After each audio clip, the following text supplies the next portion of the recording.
तो दोस्तों, आज हम जिस कहानी पर चर्चा करने वाले हैं वो बहुत ही गहरी और सीधे दिल को छू लेने वाली है। देखिए, हम सब ने अक्सर अपने आसपास देखा है कि कैसे कभी-कभी बस थोड़ी सी गलतफहमी, जरा सा अहंकार या फिर कुछ पैसों का घमंड सगे भाई बहनों के बीच भी एक बहुत बड़ी दीवार खड़ी कर देता है। वो भाई बहन जो बचपन में एक ही थाली में खाते थे, बड़े होकर एक दूसरे की शक्ल देखना तक पसंद नहीं करते। ये कोई किताबी बात नहीं है, बल्कि हमारे समाज की एक बहुत आम सी कड़वी सच्चाई है। तो जरा इस बात पर गौर कीजिए, आखिर क्या होता है जब ये झूठा घमंड और दौलत का नशा हमारे अपने ही परिवार को हमसे छीन लेता है। हम सब जानते हैं कि पारिवारिक रिश्तों की डोर कितनी नाजुक होती है ना? आज की हमारी ये चर्चा सिर्फ एक कहानी सुनाने के लिए नहीं है, बल्कि ये समझने के लिए है कि दौलत का अहंकार कैसे एक हंसते खेलते परिवार को बिखेर देता है और कैसे सिर्फ एक माफी सब कुछ वापस जोड़ सकती है। तो चलिए, बिना किसी देरी के इस सफर पर निकलते हैं। सबसे पहले बात करते हैं हमारी कहानी के पहले हिस्से की, अमीरी और गरीबी का फासला। तो देखिए, इस कहानी के केंद्र में एक गांव के दो भाई हैं। बड़े भाई का नाम है धर्मपाल और छोटे का श्याम। दोनों एक ही मां के बेटे हैं, लेकिन उनकी जिंदगी मानो दो बिल्कुल अलग अलग दुनियाएं हों। एक तरफ अथाह पैसा है, तो दूसरी तरफ बस दो वक्त की रोटी का रोज का संघर्ष। अब जरा इस स्लाइड पर ध्यान दीजिए, ये बहुत दिलचस्प है। आप इन दोनों भाइयों की जिंदगी का अंतर देखिए। एक तरफ धर्मपाल है, जिसके पास गांव की सबसे आलीशान हवेली है, संगमरमर के फर्श, रेशमी कपड़े और काम करने के लिए नौकरों की पूरी फौज। उसे अपनी इस दौलत और व्यापार पर बहुत ज्यादा घमंड है। और वहीं दूसरी तरफ बेचारा श्याम है, जो मिट्टी के एक छोटी सी झोंपड़ी में रहता है, फटे पुराने कपड़े पहनता है और रोज सुबह उठकर बस इसलिए मजदूरी करने निकल जाता है ताकि किसी तरह अपने परिवार का पेट पाल सके। मतलब खून एक ही है, लेकिन किस्मत और हालात में सच में जमीन आसमान का फर्क है। अब आते हैं कहानी के दूसरे हिस्से पर, दावत और एक टूटा हुआ दिल। तो होता क्या है कि धर्मपाल के घर एक बेटे का जन्म होता है। जाहिर है बहुत खुशी का मौका था, तो उसने पूरे गांव को एक बहुत ही शानदार दावत पर बुलाया। लेकिन उसने जानबूझकर अपने ही सगे भाई श्याम को न्योता नहीं दिया। जब श्याम को गांव वालों से इस दावत का पता चला, तो यकीन मानिए उसके मन में कोई कड़वाहट नहीं आई। उसने अपनी पत्नी से बस यही कहा कि शायद मेहमानों की भीड़भाड़ में भाई मेरा नाम भूल गया होगा। और फिर श्याम अपने भतीजे के लिए अपने ही बेटे का इस्तेमाल किया हुआ लकड़ी का एक छोटा सा झूला लेकर उस हवेली पहुंच गया। ये पल बहुत ही मार्मिक है। सोचिए, उस चकाचौंध और बड़े बड़े अमीर मेहमानों के बीच श्याम के पास अपने भाई को देने के लिए सिर्फ अपना सच्चा प्यार और वो एक पुराना लकड़ी का झूला था। लेकिन वहां पहुंचकर जो हुआ वो सच में दिल तोड़ने वाला था। जब वहां मौजूद एक अमीर मेहमान ने श्याम के बारे में पूछा, तो धर्मपाल ने अहंकार में डूबकर सबके सामने कहा, यह मेरा भाई नहीं है, यह तो बस हमारे गोदाम में काम करने वाला एक मजदूर है। बस एक पल के लिए सोच कर देखिए, भरे समाज में अपने सगे भाई को पहचानने से ही इनकार कर दिया। सिर्फ अपनी झूठी शान और अमीर मेहमानों के सामने अपनी इज्जत बचाने के लिए धर्मपाल ने श्याम को बहुत बुरी तरह अपमानित किया और उसे वहां से धक्के मारकर निकाल दिया। यहीं से शुरू होता है हमारा तीसरा हिस्सा, एक परीक्षा और चमत्कारी बीज। उस भयंकर अपमान के बाद अब वक्त था कर्मों के खेल का। ठीक अगली सुबह नियति ने दोनों भाइयों के चरित्र और नियत की एक बहुत बड़ी परीक्षा ली। एक बहुत ही गरीब और भूख से तड़पती हुई बूढ़ी औरत उस गांव में आई। अब दोनों भाइयों का बर्ताव देखिए, बिल्कुल एक दूसरे के उलट। धर्मपाल के घर में पिछली रात की दावत का इतना सारा खाना बचा पड़ा था, फिर भी उसने उस बूढ़ी औरत को बेइज्जत करके भगा दिया। उसने साफ कह दिया कि यहाँ कोई भंडारा नहीं चल रहा है। लेकिन दूसरी तरफ जब वही बूढ़ी औरत श्याम की झोपड़ी पर पहुंची, तो श्याम और उसकी पत्नी राधा ने एक पल के लिए भी नहीं सोचा। उन्होंने अपने हिस्से का आखिरी बचा हुआ खाना भी उस औरत को खुशी खुशी परोस दिया। और ये बात बहुत ही शानदार तरीके से दर्शाती है कि इंसान अपनी दौलत से नहीं, बल्कि अपने दिल से अमीर होता है। चलिए देखते हैं कि इसके बाद कहानी कैसे आगे बढ़ती है। जाने से पहले उस बूढ़ी औरत ने श्याम को आशीर्वाद के रूप में कुछ बीज दिए। श्याम ने बिल्कुल साफ और सच्चे मन से उन बीजों को अपने खेत में बो दिया और फिर सच में एक चमत्कार हो गया। उन बीजों से इतनी शानदार और हरी भरी फसल हुई जो गांव में किसी ने पहले कभी नहीं देखी थी। धीरे धीरे श्याम की ये ईमानदारी और मेहनत रंग लाई।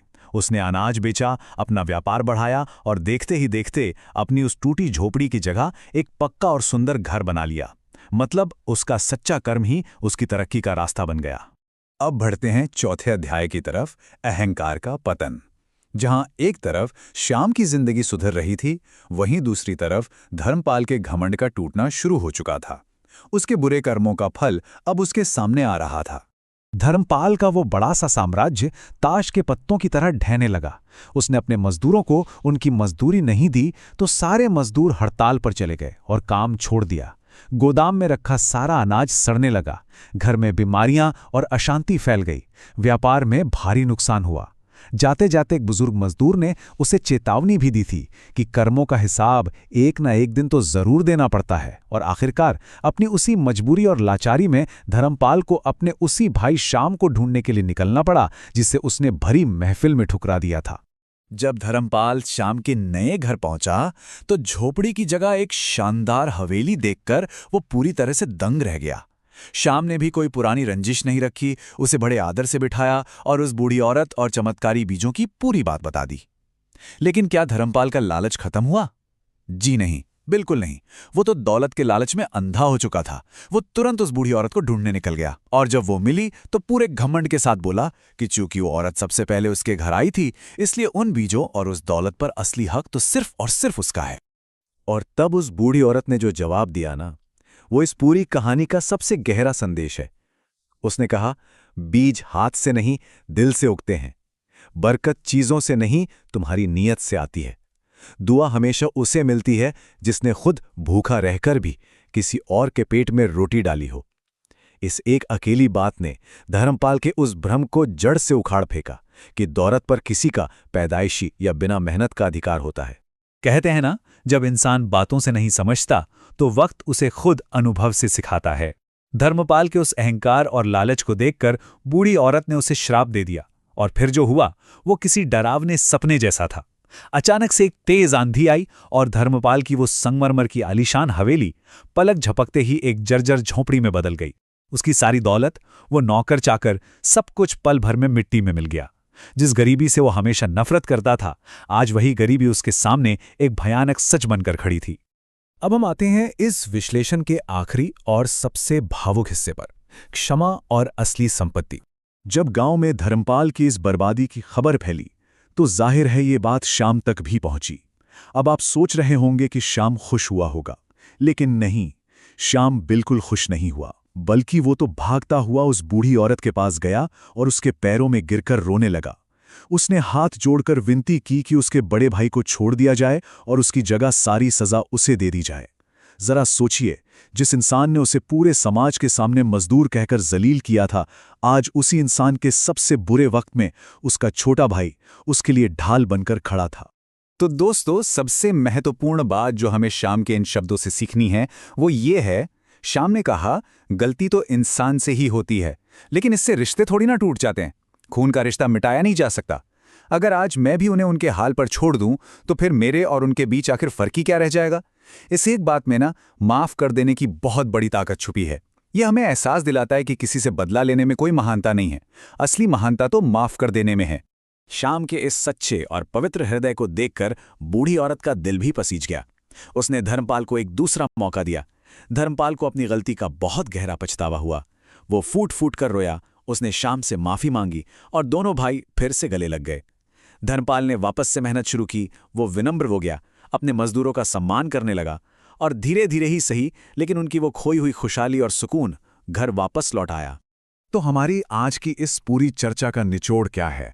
असली दौलत आखिर है क्या? देखिए, असली दौलत संगमरमर की हवेलियों या बैंक बैलेंस से कभी नहीं मापी जाती। हमारी असली दौलत तो हमारी इंसानियत है, माफ कर देने की हमारी शक्ति है और हमारा वो परिवार है जो हमारे सबसे बुरे वक्त में भी मजबूती से ढाल बनकर खड़ा रहता है। जैसा हमने शुरुआत में बात की थी, अहंकार अक्सर हमारे सबसे पक्के रिश्तों को तोड़ देता है, लेकिन जिस दिन धर्मपाल ने पैसे की जगह अपने भाई का हाथ थामा, वो असल मायनों में जिंदगी में पहली बार अमीर बन गया। और अब इस पूरे विश्लेषण के अंत में मैं आप सभी के लिए एक बहुत ही गहरा सवाल छोड़कर जा रहा हूं। जरा सोचिएगा, सच में अमीर कौन था? क्या वो धर्मपाल था जिसके पास शुरुआत में अंधी दौलत थी, या फिर वो श्याम था जिसके पास भले ही पहनने को सिर्फ एक फटी हुई कमीज थी, लेकिन माफ कर देने वाला एक बहुत बहुत बड़ा दिल था? इस विचार के साथ हम आज का ये सफर यहीं समाप्त करते हैं। आपसे फिर मुलाकात होगी एक ऐसे ही नए और दिलचस्प विषय के साथ।